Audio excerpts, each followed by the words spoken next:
সুপ্রিয় শিক্ষার্থীবৃন্দ, সবাইকে শুভেচ্ছা জানিয়ে আজকের তোমাদের চতুর্থ বর্ষ সম্মান ইসলামিক স্টাডিজের ইসলামী রাজনৈতিক ব্যবস্থার লেকচার শুরু করতে যাচ্ছি। তোমরা যে যেখানে আছো নিশ্চয়ই ভালো আছো। তোমাদের সবাইকে আমি শুভেচ্ছা অভিনন্দন জানাচ্ছি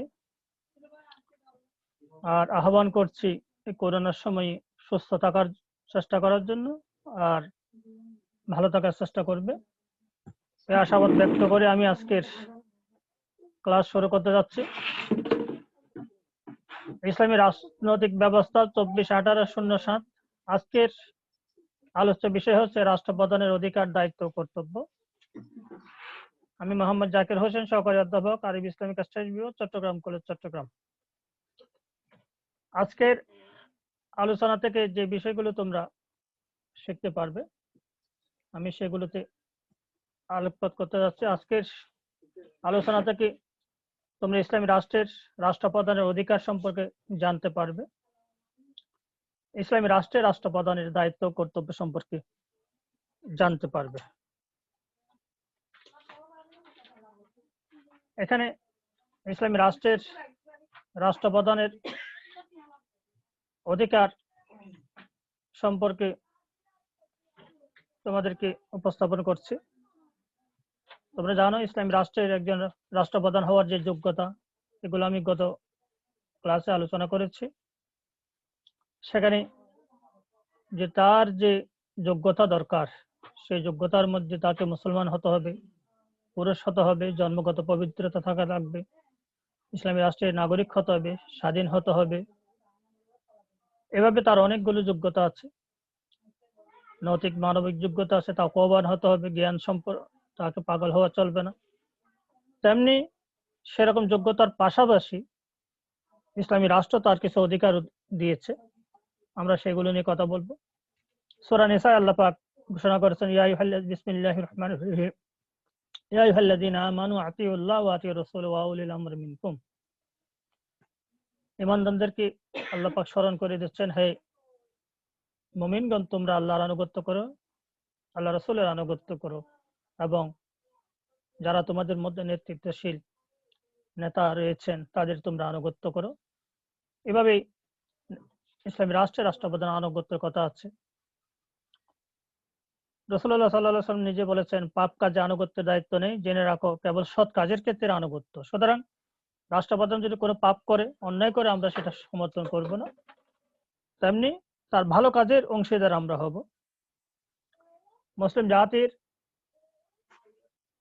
রাষ্ট্রপ্রধানের কর্তব্য সম্পর্কে রাষ্ট্রপতি যখন সঠিক পদ থেকে বিচ্যুত হয় তখন তার সামনে সত্য কথা বলা সর্বোত্তম জিহাদ, এটাও বলা হয়েছে। সুতরাং প্রতিটি ক্ষেত্রে আমাদেরকে রাষ্ট্রপ্রধানের দায়িত্ব সম্পর্কে, যোগ্যতা সম্পর্কে যেমন সচেতন হতে হবে, তার অধিকার সম্পর্কে জানা দরকার। এখানে বলা বাহুল্য যে মহানবী সাল্লাল্লাহু আলাইহি ওয়াসাল্লাম ঘোষণা করেছেন, তোমাদের মধ্যে সর্বোত্তম নেতা হচ্ছে তারাই যাদেরকে তোমরা ভালোবাসো, যারা তোমাদেরকে ভালোবাসে, যাদের জন্য তোমরা দোয়া করো এবং যারা তোমাদের জন্য দোয়া করে। তোমাদের মধ্যে তারা হচ্ছে নিকৃষ্ট নেতা যাদেরকে তোমরা ঘৃণা করো, আমি যারা তোমাদেরকে ঘৃণা করে, যাদেরকে তোমরা অভিশাপ দাও, যারা তোমাদেরকে অভিশাপ দেয়। এভাবে নেতৃত্বের কথা বলা হয়েছে। আরো বলা হয়েছে যে সাহাবীগণ যখন জিজ্ঞেস করলেন, হে রাসূল সাল্লাল্লাহু আলাইহি ওয়াসাল্লাম, অবস্থা যদি এমন হয় তাহলে আমাদের কি করা উচিত? এমন শাসকদের ক্ষমতাচ্যুত করা। তিনি বললেন, যতক্ষণ তোমরা তারা তোমাদের মধ্যে সালাত কায়েম করে ততক্ষণ না, যতক্ষণ তারা তোমাদের মধ্যে সালাত কায়েম করে ততক্ষণ তাদেরকে ক্ষমতাচ্যুত করা যাবে না। অর্থাৎ যারা ন্যায়ের পথে অবিচল থাকে ততক্ষণ পর্যন্ত তাদের ক্ষমতাচ্যুত করা যাবে না। হযরত উবাদা ইবনে সামিদ রাদিয়াল্লাহু তাকে বর্ণিত আছে একটি হাদিসে এভাবে আসছে, নবী সাল্লাল্লাহু আলাইহি ওয়াসাল্লাম আমাদেরকে ডাকলেন, আমরা তার কাছে আনুগত্য শপথ নিলাম, তিনি আমাদেরকে আমাদের ব্যক্তিগত পছন্দ যাই হোক না সংকটে এবং সুখে, আমাদের জন্য আনন্দজনক হোক বা বিরক্তিকর হোক, শোনা এবং মেনে চলার দায়িত্ব দিলেন। বললেন, যাদেরকে কর্তৃত্ব দেওয়া হয়েছে তাদের কাছ থেকে তো তা ফিরিয়ে নেওয়া আমাদের উচিত নয়, যদি না তোমরা তাদের মধ্যে প্রকাশ্য কুফর দেখতে না পাও সে ব্যাপারে তোমরা আল্লাহর কিতাব থেকে সুস্পষ্ট প্রমাণ পাচ্ছ। এটা বুখারী মুসলিম শরীফের হাদিস, সহিহ বুখারীর হাদিস। এই সম্পর্কে কতগুলো হাদিসের আলোচনা থেকে রাষ্ট্রপতির আনুগত্যের অধিকার তার সীমা সম্পর্কে 4টি মূলনীতি সাধারণভাবে গ্রহণ করা যায়। ক নম্বর হচ্ছে রাষ্ট্রপতি যতক্ষণ আইনত প্রতিষ্ঠিত সরকারের প্রতিনিধিত্ব করছেন ততক্ষণ ব্যক্তি রাষ্ট্রপতিকে যতই অপছন্দ হোক তার আনুগত্য করতে হবে। খ নম্বর হচ্ছে রাষ্ট্রপতি যদি এমন কোন আইন প্রবর্তন করে যা শরীয়ত মাপকাঠিতে পাপ বলে গণ্য নয় তাহলে এসব আইন বা বিধানের ক্ষেত্রে আনুগত্য বাধ্যতামূলক নয়। সরকার যদি প্রকাশ্য ইচ্ছাকৃতভাবে কোরআন মজিদের সুস্পষ্ট প্রমাণ বিরোধী কোনো কাজ করতে সংকল্পবদ্ধ হয় তাহলে সে সত্য প্রত্যাখ্যানের অপরাধী হবে এবং অপরাধী তাকে ক্ষমতাচ্যুত করা যাবে। ঘ নম্বর হচ্ছে রাষ্ট্রপতিকে ক্ষমতাচ্যুত করার বিষয়টি নাগরিকদের ক্ষুদ্র কোনো অংশের মাধ্যমে হতে পারবে না, বরং সাধারণভাবে সব কর্তৃক সমর্থিত হবে, অর্থাৎ এই বিষয়টাকে সবাইকে সমর্থন করতে হবে। এরপর আমি তোমাদের মূল আলোচনায় চলে যাচ্ছি, সেটা হচ্ছে তোমাদের রাষ্ট্রপতি, ইসলামী রাষ্ট্রের রাষ্ট্রপ্রধান যিনি হবেন তিনি কি কি সুবিধা বা কি কি অধিকার ইসলামী রাষ্ট্র ভোগ করতে পারবেন। সে অধিকারগুলোর মধ্যে হচ্ছে 1 নম্বর হচ্ছে ব্যক্তি স্বাধীনতা। প্রত্যেক ব্যক্তি যেমন একটি ব্যক্তিগত স্বাধীনতা ভোগ করে থাকেন তেমনি ইসলামী রাষ্ট্রের রাষ্ট্রপ্রধান যিনি হবেন সেও ব্যক্তি স্বাধীনতা লাভ করতে পারবে। সেখানে মুয়াত্তা ইমাম মালিকের একটি হাদিসে রাসূল সাল্লাল্লাহু আলাইহি ওয়াসাল্লাম ন্যায় বিচার সঙ্গত কারণ ছাড়া ইসলামে কোনো ব্যক্তিকে আটক করা যাবে না, অর্থাৎ ইসলামী রাষ্ট্রে যিনি কোনোভাবেই তার স্বাধীন জীবনযাপন চলাফেরার বাধা দেওয়া যাবে না, অর্থাৎ রাষ্ট্রপ্রধান সুনির্দিষ্ট অপরাধ প্রমাণিত অভিযোগ ছাড়া তাকে বন্দী করা যাবে না, অর্থাৎ ইসলামী রাষ্ট্রের যিনি রাষ্ট্রপ্রধান তিনি আইনসঙ্গতভাবে জীবনযাপন করার অধিকার রাখে। 2 নম্বর হচ্ছে বাক স্বাধীনতা। ইসলামী রাষ্ট্রের রাষ্ট্রপতি যিনি হবেন তিনি যে কোনো কিছুতে তার মতামত প্রকাশ করতে পারবেন, কিন্তু বিশেষ কোনো পরিস্থিতির জাতীয় কোনো বিপর্যয়ে ন্যায়সঙ্গতভাবে রাষ্ট্র যদি তার সর্বত্র চলাচলকে নিরাপদ মনে না করে, সাধারণ মানুষের জীবনযাপনের ক্ষেত্রে বাধা মনে করে, সেক্ষেত্রে নাগরিক, আমি যেটা বলছিলাম যে ব্যক্তি স্বাধীনতা, মনে রাখতে হবে যে তিনি ইসলামী রাষ্ট্রের একজন রাষ্ট্রপতি, তার বক্তব্য মতামত একান্তভাবে কোরআন সুন্নাহ সম্পন্ন হতে হবে এবং দেশের কল্যাণকামিতা তার বক্তব্যে ফুটে উঠতে হবে। তাহলে তিনি এমন কোনো কথা বলবেন না যেটা অমূলক, শরীয়তের ক্ষেত্রে সমস্যা সৃষ্টি করে অথবা কোনো ফাসাদের সৃষ্টি করে। 3 নম্বর যে অধিকার সেটা হচ্ছে ভোট প্রয়োগের স্বাধীনতা। তিনি অন্যান্য নাগরিকদের মধ্যে একজন নাগরিক হিসেবে বিভিন্ন ক্ষেত্রে তিনি ভোট দিতে পারবেন, এমনকি রাষ্ট্রপতি নির্বাচন বা এ জাতীয় অন্যান্য নির্বাচনে তার ভোটাধিকার থাকবে। এক্ষেত্রে ইসলামী গণতন্ত্রের চেতনা হলে ব্যক্তি কোনো ক্রমে নিজে ভোট দিতে পারবে না, কেননা তাহলে নিজেকে অধিকতর যোগ্য মনে করার ভূমিকা যেমন প্রকাশ পাওয়ার সম্ভাবনা থাকে তেমনি ক্ষমতার প্রতি লোভ বা পদপ্রার্থীতাও প্রকাশ পায়। ইসলামে এর একটিও হালাল নয়, তাই রাষ্ট্রপতি ভোট দিতে পারবেন কিন্তু নিজেকে নয়, অর্থাৎ নিজে যদি প্রার্থী হন সেক্ষেত্রে ভোট দেওয়ার ক্ষেত্রে তার স্বতন্ত্র মনোভাব থাকবে, তবে নিজেকে ভোট দিতে পারবেন না। এরপর হচ্ছে প্রার্থী মনোনীত হওয়ার যে স্বাধীনতা, একজন সে অন্যান্য প্রার্থীর মতো একজন প্রার্থী হতে পারবে, তবে সে ইচ্ছাকৃত নয়, যেটা লোভের সৃষ্টি করে সেটা নয়, কেননা যারা পদের প্রতি লোভ করে তারা ক্ষমতা অর্থ সম্পদের প্রতি লোভ থেকে তা করে থাকে। এই জাতীয় ব্যক্তিরা নির্বাচিত হওয়ার জন্য নানা অবৈধ উপায় অবলম্বন করেন, অর্থ ক্ষমতার প্রভাব ব্যবহার করে নির্বাচনে বিজয়ী হওয়ার চেষ্টা করেন, ফলে তারা নির্বাচিত হলে রাষ্ট্রের অর্থ সম্পদ ক্ষমতার অপব্যবহার সম্ভাবনা দেখা দেয়। রাসূল সাল্লাল্লাহু আলাইহি ওয়াসাল্লাম নিজে বলেছেন, আল্লাহর শপথ আমরা সে ব্যক্তিকে কোনো পদে অভিষিক্ত করি না যে পদ প্রার্থনা করে। সুতরাং প্রার্থী মনোনীত হওয়া এটা হচ্ছে সাধারণ মানুষ যদি মনে করে আমরা অমুক পদের জন্য আমাদের পছন্দনীয় ব্যক্তি হচ্ছে অমুক, সেই সাধারণ মানুষের পক্ষ থেকে যদি তার ব্যাপারে কথা আসে তখন তার যদি ব্যক্তিগত কোনো ওজোর আপত্তি না থাকে সে তখন ওই পদের জন্য মনোনীত হতে পারবেন, তবে নিজের ইচ্ছাকৃত নয়, ইচ্ছা অনেকে যেটা করে থাকেন। তারপর হচ্ছে 5 নম্বর হচ্ছে সভা সমিতির স্বাধীনতা। জাতীয় স্বার্থে রাষ্ট্রপতি কোন সভা সমিতি করতে পারবেন, তেমনি ব্যক্তিগতভাবে তিনি সংস্থার সাথে জড়িত হতে পারবেন, তবে তার জড়িত হওয়ার প্রভাবে সংশ্লিষ্ট সংস্থা বা সমিতি যে কোনো অন্যায় কাজ না করে অথবা রাষ্ট্রপতির নাম ভাঙিয়ে অথবা রাষ্ট্রপতিকে ব্যবহার করে যেন রাষ্ট্রীয় সুবিধা নিয়ে রাষ্ট্রীয় সম্পদের ক্ষেত্রে সমস্যা সৃষ্টি না করে। 6 নম্বর বিষয় হচ্ছে নিরাপত্তা লাভের অধিকার। অন্যান্য নাগরিকদের মধ্যে তার জীবন সম্পদ সম্মানের নিরাপত্তা লাভের অধিকার থাকবে। শাসনতন্ত্র আইনের রক্ষক হিসেবে তিনি নিজে ব্যবস্থা করবেন। তবে সব মানুষকে নিরাপত্তাহীনতায় রেখে কেবল নিজের নিরাপত্তা নিশ্চিত করা তার জন্য সঙ্গত হবে না। যেমনটা আমরা বর্তমানে অনেক রাষ্ট্রপ্রধানের ক্ষেত্রে দেখে থাকি, তারা শুধু নিজের নিরাপত্তার কথা ভাবে, কিন্তু অন্য নিরাপত্তা যখন আসে তখন সেটা অন্যভাবে অ্যাভয়েড করে যায়, এড়িয়ে চলার চেষ্টা করে। সুতরাং ব্যক্তি জীবনে যেমন নিজের নিরাপত্তার কথা আছে, তেমনি সমষ্টিগত নিরাপত্তার কথাও তাকে চিন্তা করতে হবে।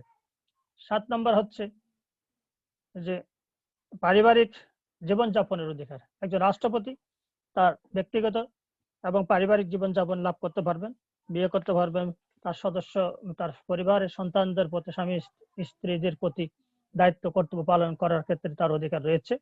ওটা টোটালি তার পারিবারিক জীবনযাপনের ক্ষেত্রে তার সম্পূর্ণ অধিকার থাকবে। জাতীয় স্বার্থ ক্ষুণ্ণ না করে এবং ব্যক্তির জীবনকে পুরোপুরি বিলীন করে দিয়ে তাকে দায়িত্ব পালনে বাধ্য করা যাবে না, বরং সব ক্ষেত্রে ভারসাম্য ব্যালেন্স রক্ষা করতে হবে। তারপর হচ্ছে 8 নম্বর যে অধিকার, সেটা হচ্ছে গোপনীয়তা রক্ষা। আমার কাছে গোপনীয়তা রক্ষার অধিকার।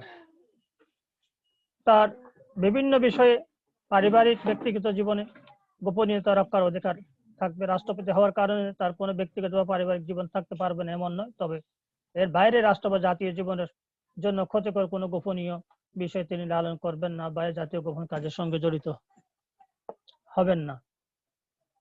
এরপর হচ্ছে 9 নম্বর যে বিষয়টা হচ্ছে ন্যায়বিচার পাওয়ার অধিকার। অধিকারের বিষয় 9 নম্বর, সে প্রতিটি ক্ষেত্রে বিচারের ক্ষেত্রে তার সাধারণ নাগরিকের মতো সে সুবিধা পাবেন, বিশেষ সুবিধা পাবেন, বরং একজন সাধারণ মানুষের মতো ন্যায়বিচার লাভ করতে পারবেন। এটা তার প্রাপ্য যাই হোক তাকে মেনে নিতে হবে। মৌলিক বা মানবিক অধিকার লাভ। খাদ্য, বস্ত্র, বাসস্থান, শিক্ষা, চিকিৎসা, বিনোদন হলো মৌলিক মানবিক অধিকার। ইসলামী রাষ্ট্রের রাষ্ট্রপতি ক্ষমতা থাকা অবস্থায় অধিকারগুলো ভোগ করবেন এবং রাষ্ট্রীয় ব্যবস্থাপনায় তার এসব চাহিদা পূরণের উদ্যোগ নেওয়া হবে। তবে তার যে সামাজিক মর্যাদার সঙ্গে সঙ্গতিপূর্ণ রেখে করা হবে। কোনো ক্রমে অতিরিক্ত বিলাস ব্যসন বা অপব্যয় করা যাবে না। তার অধিকারের কথা বলে যে জাতীয় সম্পদের বিশাল অপচয় সেটা করা যাবে না। তার যতটুকু অধিকার দরকার মৌলিক মানবিক অধিকারের জন্য, যতটুকু সুযোগ সুবিধা রাষ্ট্র সেটা ব্যবস্থা করবে। 11 নম্বর, সেটা হচ্ছে সম্পদের অধিকার। ইসলামী রাষ্ট্র ব্যক্তি এবং সামাজিক জীবনে গুরুত্বের কথা বলেছে, তেমনি ব্যক্তি জীবনে তার অর্থ উপার্জন বা ভোগ করতে পারবেন, তবে এ কাজে তিনি কোনো ক্রমে তার পদের প্রভাব বা অন্যান্য সুবিধা গ্রহণ করেন, অর্থাৎ রাষ্ট্রপতি হিসাবে তার প্রভাব বিস্তার করে তিনি সুবিধা লাভ করতে পারবেন না। এক্ষেত্রে তার যে বিষয়টা সেটা হচ্ছে তাকে যথাযথ নিয়ম মেনটেন করে তার সম্পদ গড়তে হবে। হযরত ওমর রাদিয়াল্লাহু, হযরত আবু বকর, আমরা যদি খেলাফতের জীবনের যুগের দিকে তাকিয়ে দেখি, তাহলে তারা রাষ্ট্র পরিচালনার পাশাপাশি নিজেদের ব্যবসা বাণিজ্য তারা পরিচালনা করেছেন এবং এমন হয়েছে যে রাষ্ট্রীয় কোষাগার থেকে শুধু বেতন নিয়ে না চলে অনেকে কাপড়ের ব্যবসার মাধ্যমে তার বেতন পরিচালনা করেছেন। এভাবে তার রাষ্ট্র ক্ষেত্রে পরিচালনার কথা আছে। এখন আমি ইসলামী রাষ্ট্রের রাষ্ট্রপ্রধানের অধিকার যেমন আছে তেমনি তার দায়িত্ব কর্তব্য রয়েছে। তার দায়িত্ব কর্তব্যের ব্যাপারে তোমাদের সামনে উপস্থাপন করছি। ইসলামী রাষ্ট্রের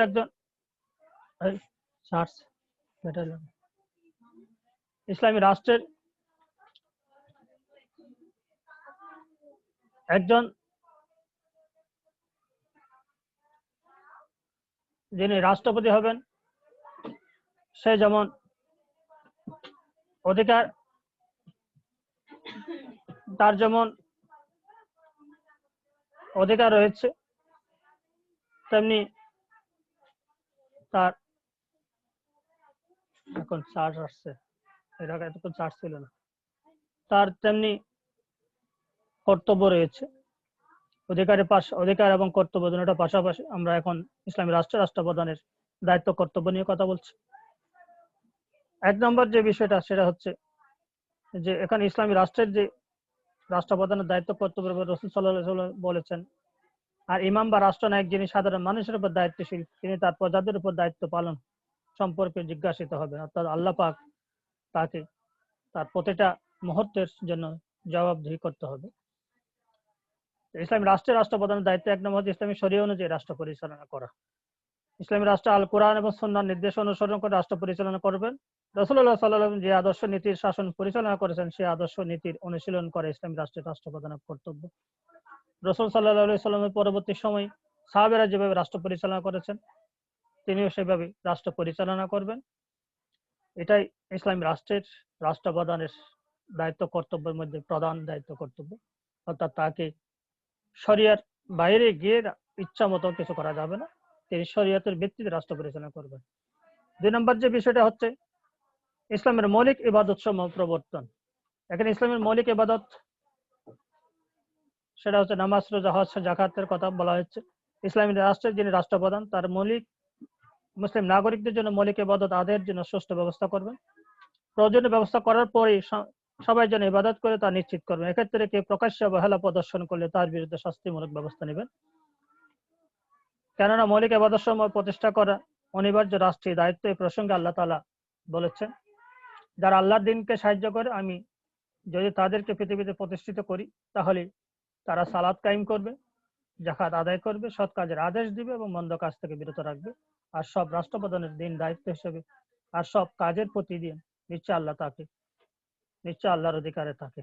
সূরা হজের 41 নম্বর আয়াত। এখানে আমাদের একটা বিষয়, কোন মুসলিম যখন রাষ্ট্র ক্ষমতা যায় তখন তাকে যে নামাজ কায়েম করা, যাকাত আদায় করার বিষয়টা মনে রাখতে হবে এবং এই এক্ষেত্রে তাকে যথেষ্ট দায়িত্ব নিয়ে কাজ করতে হবে। এমনকি প্রথম খলিফা হযরত আবু বকর রাদিয়াল্লাহু তাআলা আনহুর সময় ভণ্ড নবীরা যখন যাকাত আদায় করতে অস্বীকৃতি জানালেন, তখন তিনি তাদের বিরুদ্ধে জিহাদ পরিচালনা করেছিলেন। তাহলে রাসূলের পরে হযরত আবু বকর রাদিয়াল্লাহু দেখিয়ে দিয়ে গেছেন কিভাবে ইসলামের অনুশাসনগুলো, মৌলিক ইবাদতগুলো প্রতিষ্ঠিত করতে হয়। 3 নম্বর হচ্ছে দিন প্রতিষ্ঠা ও সংরক্ষণ করা। ইসলামী রাষ্ট্রের রাষ্ট্রপ্রধান রাষ্ট্র শাসন, নাগরিক জীবনযাপনের সব পর্যায়ে দিন প্রতিষ্ঠা ব্যবস্থা গ্রহণ করবেন। এক্ষেত্রে তিনি তার নিশ্চয়তা বিধান করবেন, সমাজের মানুষ নির্বিঘ্নে যেন দিনই জীবনযাপন করতে পারে এবং রাষ্ট্রে সেটা খেয়াল রাখবেন। তিনি প্রতিষ্ঠিত দিনই ব্যবস্থা সংরক্ষণে সর্বশক্তি প্রয়োগ করবেন। ইসলামী রাষ্ট্রে একটি দিনই রাষ্ট্র হওয়ায় দিন প্রতিষ্ঠা এবং দায়িত্ব রাষ্ট্রপ্রধানকে বহন করতে হবে। এক্ষেত্রে কোনো অজুহাত দেওয়া যাবে না, অর্থাৎ তাকে দিনের কাজে সর্বাত্মক ভূমিকা পালন করতে হবে। তারপর হচ্ছে নিরাপত্তা নিশ্চিত করা। হযরত ওমর রাদিয়াল্লাহু আনহু যেভাবে বলেছিলেন, আমি ওমরের শাসন আমলে, আমি ওমরের রাষ্ট্রীয় এরিয়ার মধ্যে যদি একটি কাকও না খেয়ে মারা যায়, আমি ওমরকে আল্লাহর কাছে সে বিষয়ে জবাবদিহি করতে হবে। সুতরাং একজন রাষ্ট্রের প্রতিটা ব্যক্তির, প্রতিটা প্রাণীর নিশ্চয়তা সে রাষ্ট্রপ্রধানকে ব্যবস্থা করতে হবে। সূরা নূর আল্লাহ পাক যেভাবে বলছেন, যেন তাদের জন্য তার পছন্দ করা দিনকে সুদৃঢ়ভাবে প্রতিষ্ঠিত করেন এবং তাদের ভয়ভীতি আশঙ্কার পর পূর্ণ নির্ভীকতা নিরাপত্তার ব্যবস্থা করতে পারেন। অর্থাৎ ইসলামী রাষ্ট্রের যিনি ব্যবস্থা হবেন, তিনি ইসলামী রাষ্ট্রের নাগরিকদের প্রতিটি ক্ষেত্রে নিরাপত্তা বিধানের কাজে ভূমিকা পালন করবেন। এটা অতি গুরুত্বপূর্ণ একটা বিষয়। অনেকেই বলতে শুনেছি যে আমি কি কারো বেডরুমের নিরাপত্তা দিব, কিন্তু এটা একজন রাষ্ট্রপতি অথবা রাষ্ট্রের প্রধান কখনো বলতে পারেন না। এটা হচ্ছে একজন রাষ্ট্রপ্রধানকে এভাবে দায়িত্ব নিতে হবে। হযরত ওমর রাদিয়াল্লাহু তাআলা যেভাবে বলেছিলেন, সে আরব থেকে হাজরামত পর্যন্ত যদি একজন নারী স্বর্ণ অলঙ্কারে সজ্জিত হয়ে হেঁটে যায় জ্যোৎস্না রাতে, কেউ তার দিকে তাকাবে না। এ ধরনের নিরাপত্তা থাকতে হবে একটি ইসলামী রাষ্ট্রে। এরপর হচ্ছে আল্লাহ সার্বভৌমত্ব সংরক্ষণ করা। আল্লাহর সার্বভৌমত্ব ইসলামী রাষ্ট্রে গুরুত্বপূর্ণ বিষয় হচ্ছে সার্বভৌমত্ব, বিষয় হচ্ছে আল্লাহর হাতে। আর গণতন্ত্রের হচ্ছে সার্বভৌমত্ব হচ্ছে জনগণের হাতে। তো সুতরাং ইসলামী রাষ্ট্র হলো অবশ্যই সার্বভৌমত্ব আল্লাহর, এবং সেটাকে সংরক্ষণ করার দায়িত্ব হচ্ছে যে খলিফা বা রাষ্ট্রপ্রধান হবেন। সূরা আল ইমরানে বলা হচ্ছে, হে রাসূল সাল্লাল্লাহু আলাইহি ওয়াসাল্লাম, আপনি বলুন, হে আল্লাহ, আপনি রাজত্ব, কর্তৃত্ব, মালিকানা, সার্বভৌমত্ব, ক্ষমতার মালিক। আপনি যাকে ইচ্ছা ক্ষমতা দান করেন এবং যার কাছে ইচ্ছা ক্ষমতা ছিনিয়ে নেন। আপনি যাকে ইচ্ছা সম্মানিত করেন, যাকে ইচ্ছা অসম্মানিত করেন। সব কল্যাণ আপনার হাতেই, নিশ্চয়ই আপনি সবকিছুর উপর সর্বশক্তিমান। এখানে আল্লাহ সার্বভৌমত্বের স্বীকৃতি দেওয়া হয়েছে এবং ঘোষণা করা হয়েছে। তাহলে এই যে সার্বভৌমত্বের স্বীকৃতি, এটাকে প্রতিষ্ঠিত করা হয় যে ইসলামী রাষ্ট্রের রাষ্ট্রপ্রধানের অতীব গুরুত্বপূর্ণ দায়িত্ব কর্তব্যের মধ্যে। তারপর হচ্ছে 6 নম্বর যে বিষয়টা হচ্ছে সেটা শিরকের মূলক পাঠন। আল্লাহ পাক সকল অপরাধকে ক্ষমা করবেন না, কিন্তু শিরক করবেন, কিন্তু শিরকের অপরাধকে কখনো ক্ষমা করবেন না। আল্লাহ তাআলার কাছে শিরক বা অংশীদার অত্যন্ত জঘন্যতম অপরাধ। সৃষ্টি, লালন পালন, আইন প্রণয়ন বা যে কোনো ক্ষেত্রে আল্লাহর সঙ্গে অন্য কোনো ব্যক্তি, বস্তু বা বিষয়কে অংশীদার করার নাম হচ্ছে শিরক। যিনি রাষ্ট্রপ্রধান রাষ্ট্রের মুসলিম নাগরিকদের শিরক থেকে রক্ষা করার যাবতীয় ব্যবস্থা গ্রহণ করবেন। তাদের জন্য নিয়মিত কোরআন হাদিস এই মৌলিক আলোচনার ব্যবস্থা করবে, যাতে মানুষ শিরক সম্পর্কে সচেতন হতে পারে, তাদের মৌলিক ইবাদত সম্পর্কে সচেতন হতে পারে, যথাযথ দায়িত্ব পালন করার ক্ষেত্রে তারা ভূমিকা রাখতে পারে। সূরা নিসায় আল্লাহ পাক বলছেন, নিশ্চয় আল্লাহ এবং তার সঙ্গে শরীক করার অপরাধ ক্ষমা করবেন না। এই অপরাধ ছাড়া যাকে ইচ্ছা তিনি অন্যান্য অপরাধ ক্ষমা করেন, আর যে আল্লাহর সঙ্গে শিরক করে সে তো এক ভয়ঙ্কর পাপে লিপ্ত হয়। স্পষ্ট কোরআনের মাধ্যমে আল্লাহ পাক হুমকি দিয়েছেন যে কখনো শিরক তোমরা করবে না। আল্লাহ পাক অন্যান্য সকল অপরাধকে ক্ষমা করে দেবেন, কিন্তু শিরককে ক্ষমা করবেন না। সূরা নিসা 116 নম্বর আয়াতে তিনি আরো বলছেন, নিশ্চয়ই আল্লাহ তার সঙ্গে শরীক করার অপরাধকে ক্ষমা করেন না। অপরাধ ছাড়া অন্য যে কোনো অপরাধ ক্ষমা করেন। তিনি যাকে ক্ষমা করতে চান। যে ব্যক্তি আল্লাহর সঙ্গে কোনো কিছু শরীক করে সে ভয়ঙ্কর ভাবে পথভ্রষ্ট হয়।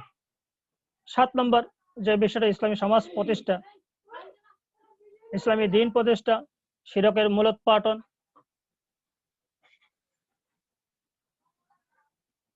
তারপরে ইসলামী সমাজ ব্যবস্থা, এটা অত্যন্ত গুরুত্বপূর্ণ। ইসলামী সমাজ ব্যবস্থা রাষ্ট্রের 15 মিনিটের মতো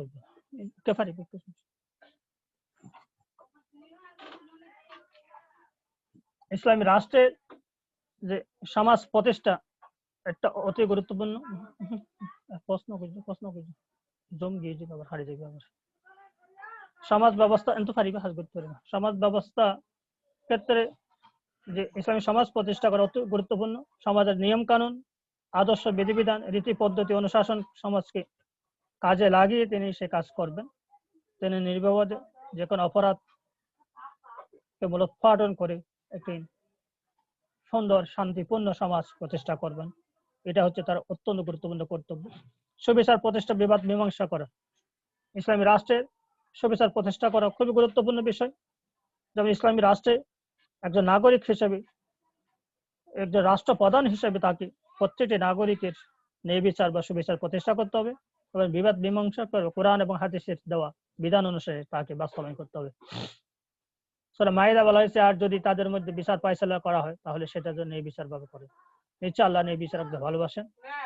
সূরা হুজুরাতে বলা হয়েছে, মুমিনদের দুটি দল যদি কখনো দ্বন্দ্বে লিপ্ত হয় তোমরা তাদের মধ্যে মীমাংসা করে দেবে, আর তাদের একদল অন্য দলের বিরুদ্ধে বাড়াবাড়ি করলে যারা বাড়াবাড়ি করে তাদের বিরুদ্ধে অবশ্যই যুদ্ধ পরিচালনা করবে, যতক্ষণ না তারা আল্লাহর নির্দেশের দিকে ফিরে আসে। যদি তারা ফিরে আসে তাদের মধ্যে নেই পরায়ণতার সঙ্গে ফয়সালা করবে, সুবিচার করবে। আল্লাহ নিশ্চয়ই সুবিচারকারীদেরকে ভালোবাসেন, পছন্দ করেন। 9 নম্বর হচ্ছে শান্তি শৃঙ্খলা স্থাপন ও সংরক্ষণ করা। সমাজে শান্তি শৃঙ্খলা প্রতিষ্ঠা এবং সামাজিক শান্তি সংরক্ষণের প্রয়োজনীয় ব্যবস্থা গ্রহণ রাষ্ট্রপ্রধানের অনিবার্য দায়িত্ব। আল্লাহ বলেছেন, তোমরা তাদের বিরুদ্ধে যুদ্ধ করতে থাকো যতক্ষণ তারা বিশৃঙ্খলা বিপর্যয় পুরোপুরি নির্মূল হয় এবং সব ক্ষেত্রে আল্লাহ দিন প্রতিষ্ঠিত হয়। এরপর তারা যদি বিশৃঙ্খল বিপর্যয় থেকে বিরত হয় তাহলে তারা যা করে আল্লাহ তার সবকিছু দেখেন। সুতরাং এই ব্যাপারে খুবই সতর্কতার সাথে রাষ্ট্রপ্রধানকে দায়িত্ব পালন করতে হবে। 10 নম্বর বিশ্বের সমান মর্যাদা অধিকার প্রতিষ্ঠা করা। রাষ্ট্র প্রধান যিনি হবেন তাকে জাতি, ধর্ম, গোত্র, অঞ্চল বা শিক্ষা নির্বিশেষে সব শ্রেণীর নাগরিকদের সমান মর্যাদা ও অধিকার পাবার বিষয়টা নিশ্চিত করতে হবে। আল্লাহ পাক বলেছেন, হে মানুষ, তোমরা তোমাদের প্রতিপালককে ভয় করো, যিনি তোমাদেরকে এক ব্যক্তি হতে সৃষ্টি করেছেন, যিনি সৃষ্টি করেছেন সেই ব্যক্তি থেকে তার জোড়া এবং তাদের দুজন থেকে সরিয়ে দিয়েছেন অসংখ্য পুরুষ ও নারী। তোমরা আল্লাহকে ভয় করো, যার নামে তোমরা একে অপরের কাছে কিছু চাও, তবে আর তোমরা আত্মীয়তা হক আদায় ও সম্পর্ক অটুট রাখার ব্যাপারে সতর্ক হও। নিশ্চয় আল্লাহ তোমাদের উপর সতর্ক দৃষ্টি রাখেন।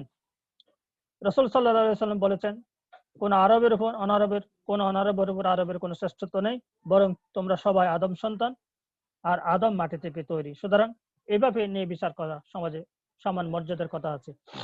11 নম্বর বিষয়টা হচ্ছে ইসলামী অনুশাসন অনুসরণের নিশ্চয়তা বিধান করা, নাগরিকরা তাদের ব্যক্তিগত, পারিবারিক, সামাজিক, অর্থনৈতিক, রাষ্ট্রীয়, ধর্মীয়, শিক্ষা, সাংস্কৃতিক জীবনে ইসলামী আদর্শ বিধিবিধান সম্পূর্ণভাবে পালনের চেষ্টা করবেন এবং এক্ষেত্রে তারা কোনো প্রতিবন্ধকতার শিকার হবে না। আজান পড়লে যেন সেখানে যা আছে সব জিনিস স্থানীয় মসজিদে সালাত আদায় করতে যায়, যেখানে আছে সে অবস্থায় রেখে নিয়ম মেনে তারা জাকাত দেয়। এভাবে প্রতিটা অনুশাসন যেন তারা সুন্দরভাবে পালন করতে পারে, সেক্ষেত্রে রাষ্ট্র তাদের ব্যবস্থা করবে। এরপরে 12 নম্বর হচ্ছে ইসলামের প্রচার, প্রতিষ্ঠা ও প্রসারের ব্যবস্থা করা। ইসলামী রাষ্ট্রের একজন নাগরিক হিসেবে, একজন রাষ্ট্রপ্রধান হিসেবে রাষ্ট্রপ্রধানের অত্যন্ত গুরুত্বপূর্ণ দায়িত্ব হচ্ছে কোন মুসলিম জাতি ইসলামী রাষ্ট্রের সফল দায়িত্ব ইসলাম প্রচার করা, দিনী দায়িত্ব পালন করা। রাষ্ট্রপ্রধানের প্রচারের কাজের জন্য একটি মুবাল্লিগ বা দল গঠন করবেন এবং তার নির্দেশনায় দল ইসলাম প্রচার অব্যাহত রাখবে। প্রচারের কাজে সীমিত কোনো মেয়াদের জন্য হবে না, বরং এটা হচ্ছে দীর্ঘ মেয়াদ প্রসারী হবে। আল্লাহ নিজে বলেছেন, তোমাদের মধ্যে এমন একটি দল থাকা প্রয়োজন যারা মানুষকে কল্যাণের পথে আহ্বান করবে, সৎ কাজের আদেশ দিবে, অসৎ কাজ থেকে নিষেধ করবে, এবং এরাই হবে সফল কাম। সুতরাং রাসূল সাল্লাল্লাহু আলাইহি ওয়াসাল্লাম সেই কথা অনুযায়ী বাল্লিগু আন্নী ওয়ালাউ আয়াতান, এই হাদিসের অনুসারে মানুষকে ইসলাম পৌঁছে দেওয়ার ক্ষেত্রে গুরুত্বপূর্ণ ভূমিকা পালন করতে হবে। নির্ভয় জীবন যাপন নিশ্চিত করা। 13 নম্বর, প্রতিটি নাগরিক যেন নির্ভয় জীবন যাপন করতে পারে, এক্ষেত্রে রাষ্ট্রপ্রধানকে ভূমিকা পালন করতে হবে। রাষ্ট্রপ্রধান তাদের সবার জীবন, সম্ভ্রম, সম্পদের নিরাপত্তা বিধান করবে। কেউ যেন সংখ্যায়, সন্ত্রাসে, নিরাপত্তাহীনতা না ভুগে, কারো যেন সম্মান নষ্ট হওয়ার কোনো ঘটনা না ঘটে, কেউ যেন অন্যায়ভাবে সম্পদ তার অধিকার না হওয়া হারায় বা রাষ্ট্রপ্রধান তা নিশ্চিত করবেন।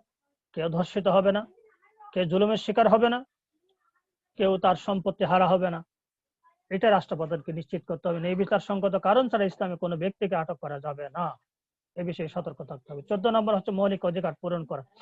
একজন নাগরিকের খাদ্য, বস্ত্র, বাসস্থান, শিক্ষা, চিকিৎসা, বিনোদন, মানুষের যে মৌলিক অধিকার, সেটা রাষ্ট্রপ্রধানকে এবং রাষ্ট্রযন্ত্রের মাধ্যমে পূরণ করার ব্যবস্থা করতে হবে। রাষ্ট্রীয় ক্ষমতা প্রভাব ব্যবহার করে নাগরিকদের এ সমস্ত অধিকার পূরণের ব্যবস্থা করবেন। সর্বসাধারণ কেউ অন্তত ক্ষুধা, কাপড়ের কষ্টে মারা পথে জীবনযাপন করবে না। বাসস্থান, শিক্ষা, চিকিৎসা, বিনোদনের অভাবে পশুর মতো জীবনযাপন করবে না, এবং রাষ্ট্র প্রধান সেদিকে সতর্ক দৃষ্টি রাখবেন। 15 নম্বর হচ্ছে রাষ্ট্রীয় আয়ের ব্যবস্থা করা। একটি রাষ্ট্র পরিচালনা করার জন্য, খরচ করার জন্য টাকা কোন খাত থেকে আসবে, কিভাবে বৈধভাবে রাষ্ট্রীয় আয় বৃদ্ধি করা হবে, সেক্ষেত্রে রাষ্ট্রপ্রধানকে ভূমিকা পালন করতে হবে। প্রশাসনিক কর্মকাণ্ড সুষ্ঠুভাবে পরিচালনা এবং রাষ্ট্রের আর্থসামাজিক উন্নয়নের জন্য বিপুল টাকার প্রয়োজন। এই প্রয়োজন যেন ইসলামী শরিয়া নির্ধারিত অনুযায়ী রাষ্ট্রপ্রধানকে জাকাত, ওষুধ, খারাজ, জিজিয়া, খনিজ সম্পদ, গুপ্তধন, অন্যান্য খাত থেকে নির্দিষ্ট অংশ আদায়ের ব্যবস্থা করবে। জরুরি মুহূর্তে বিশেষ কোনো কর ধার্য করার প্রয়োজন হলে সেটা রাষ্ট্রীয় প্রধান সবাইকে নিয়ে সিদ্ধান্ত নিবে। এরপর হচ্ছে 16 নম্বর হচ্ছে বায়তুল মাল প্রতিষ্ঠা ও সংরক্ষণ করা। ইসলামী রাষ্ট্রের কেন্দ্রীয় অর্থ প্রশাসন হলো বায়তুল মাল বা কেন্দ্রীয় ব্যাংক, যেটাকে আমরা বলে থাকি। রাষ্ট্রপ্রধান বায়তুল মাল প্রতিষ্ঠার ক্ষেত্রে অগ্রণী ভূমিকা পালন করবেন। তিনি সব ধরনের অপচয়, অপব্যয়, অত্যাচার রোধ করে বায়তুল মাল সংরক্ষণের ক্ষেত্রে ভূমিকা পালন করবেন, কেননা এখানে রাষ্ট্রের সব শ্রেণীর মানুষের স্বার্থ জড়িত থাকে। 17 নম্বর হচ্ছে অত্যন্ত গুরুত্বপূর্ণ বিষয়, যোগ্য কর্মকর্তা কর্মচারী নিয়োগ। এখানে কোন ধরনের স্বজন প্রীতি দেখানো যাবে না। রাষ্ট্রের ন্যায় পরায়ণ, ন্যায় নীতি ও ইসলামী আইনের পুরোপুরি অনুশীলনের মাধ্যমে রাষ্ট্রপ্রধান ন্যায় পরায়ণ যোগ্য কর্মকর্তা কর্মচারী নিয়োগ দিবেন। তা রাষ্ট্রীয় যন্ত্রগুলো এ কাজে তাকে সহযোগিতা করবে। যে ব্যক্তি বেশি তাকওয়াবান, সৎ, বাস্তব জীবন, ইসলামী অনুশাসন, নিষ্ঠাবান অনুসারী, সর্বোপরি ইসলাম সম্পর্কে যার সুস্পষ্ট বিস্তারিত জ্ঞান থাকবে, কর্মকর্তা বা কর্মচারী হিসেবে নিয়োগের ক্ষেত্রে তাকে অগ্রাধিকার দেওয়া হবে। কেন আল্লাহ পাক নিজেই তাদেরকে অগ্রাধিকার দিয়েছেন যারা তাকওয়াবান, যারা আল্লাহকে ভয় করে। তেন রাসূল সাল্লাল্লাহু আলাইহি ওয়াসাল্লাম বলেছেন, যে ব্যক্তি পক্ষপাতিত্ব বা স্বজনপ্রীতি করে সে আমাদের দলভুক্ত নয়। 18 নম্বর যেটা হচ্ছে স্বাধীনতা রক্ষা করা। স্বাধীনতা অর্জনের চেয়ে স্বাধীনতা রক্ষা করা অত্যন্ত গুরুত্বপূর্ণ বিষয়। একটি রাষ্ট্রের রাষ্ট্রপ্রধান মুসলিম রাষ্ট্রের নেতা হবেন, তিনি মুসলিম জাতির নেতা। তাকে রাষ্ট্রীয় ইমানের দায়িত্ব হলো সব আগ্রাসন থেকে জনগণ, ভূখণ্ড, রাষ্ট্রের সমাজ, অর্থনীতি, চরিত্রকে নিরাপদ রাখা।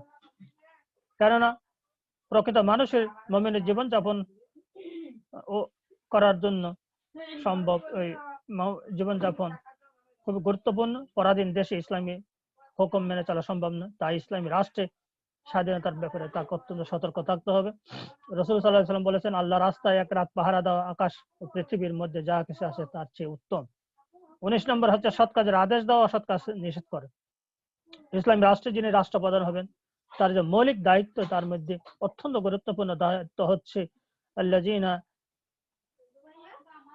ইম্মাক্কান্নাহুম ফিল আরদি আকামুস সালাত ওয়া আতুজ যাকাত ওয়া আমরু বিল মারুফ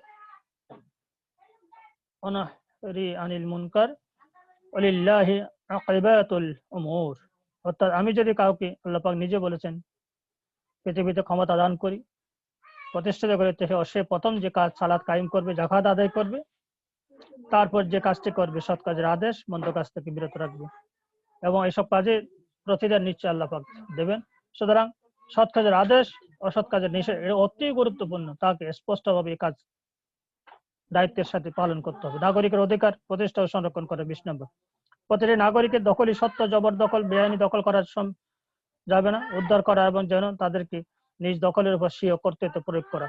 কেউ যেন কারো সম্পদকে অন্যভাবে দখল না করে, সে যেন, এক ব্যক্তি যেন তার নিজের সম্পদ স্বাধীনভাবে রক্ষা করতে পারে, সেই দিকে রাষ্ট্রকে খেয়াল রাখতে হবে। দণ্ডবিধি প্রয়োগ, শরীয়তে ঘোষিত হদ বা কিসাস কার্যকর করার ক্ষেত্রে নির্ভরযোগ্য এবং নিরপেক্ষ ব্যবস্থা কায়েম করা রাষ্ট্রের দায়িত্ব, যেন আল্লাহর হারাম ঘোষিত কোনো কাজ হতে না পারে। সবার অধিকার যেন কোনো ধরনের আঘাত, লুটতরাজ থেকে সম্পূর্ণরূপে রক্ষা পেতে পারে, এবং হত্যাকারীর বিচার যেন সুন্দরভাবে হয়, এবং কিসাস বাস্তবায়ন, এগুলো যেন হদ, লিয়ান, কিসাস এগুলো যেন সঠিকভাবে পরিচালনা করা হয়। এক্ষেত্রে রাষ্ট্রকে গুরুত্বপূর্ণ দায়িত্ব পালন করতে হবে। সর্বশেষ যে পয়েন্টটা গুরুত্বপূর্ণ সেটা সেনাবাহিনী গঠন, সার্বক্ষণিক প্রস্তুতি। একটি রাষ্ট্রের নিরাপত্তার জন্য সেনাবাহিনী অতীব গুরুত্বপূর্ণ। সূরা আনফাল আল্লাহ পাক বলছেন, কাফিরদের মোকাবিলা করার জন্য তোমরা সাধ্যমতো অস্ত্র শস্ত্র ও অশ্ববাহিনী প্রস্তুত রাখবে। এর মাধ্যমে তোমরা আল্লাহর তোমাদের শত্রুদেরকে ভীত সন্ত্রস্ত করে রাখবে, এবং তাদেরকে ছাড়া অন্যান্য গোপন শত্রুদেরকেও, যাদের সম্পর্কে তোমরা জানো না, কিন্তু আল্লাহকে তাদেরকে জানেন। আল্লাহর পথে তোমরা যা বে করবে তা পরিপূর্ণ প্রতিদান তোমাদেরকে দেওয়া হবে, এবং তোমাদের উপর জুলুম করা হবে না। অর্থাৎ আল্লাহ পাক নিজে হুকুম দিয়েছেন যে একটি রাষ্ট্রের নিরাপত্তা করার ব্যবস্থা বাস্তবায়নের জন্য যে সেনাবাহিনী গঠন করতে হবে এবং সেটা পরিচালনা করতে হবে। আমি ক্লাসের একেবারে শেষ পর্যায়ে চলে এসেছি। তোমাদেরকে আবারও ধন্যবাদ, মোবারকবাদ জানাচ্ছি। তোমরা বাসায় থাকো, সুস্থ থাকো, এবং তোমাদের নিয়মিত ক্লাসগুলো তোমরা অংশগ্রহণ করার পাশাপাশি ক্লাসগুলো শুনবে এবং ক্লাস থেকে কিছু আহরণ করার চেষ্টা করবে, এবং পরবর্তীতে তোমাদের ব্যক্তি সামাজিক জীবন অর্থাৎ তোমাদের পরীক্ষায় যাতে কাঙ্ক্ষিত নাম্বার অর্জন করতে পারো এবং তোমাদের জীবনের যে ক্ষেত্রে জন্য এই লেকচারগুলো কাজে লাগে, সেই আহ্বান রেখে আমি আমার আজকের ক্লাস শেষ করতে যাচ্ছি। তোমাদেরকে অসংখ্য ধন্যবাদ এবং মোবারকবাদ জানাচ্ছি। তোমাদেরকে বিদায় জানাচ্ছি। আল্লাহ হাফেজ। তোমরা সবাই সুস্থ থাকবে। আলহামদুলিল্লাহ।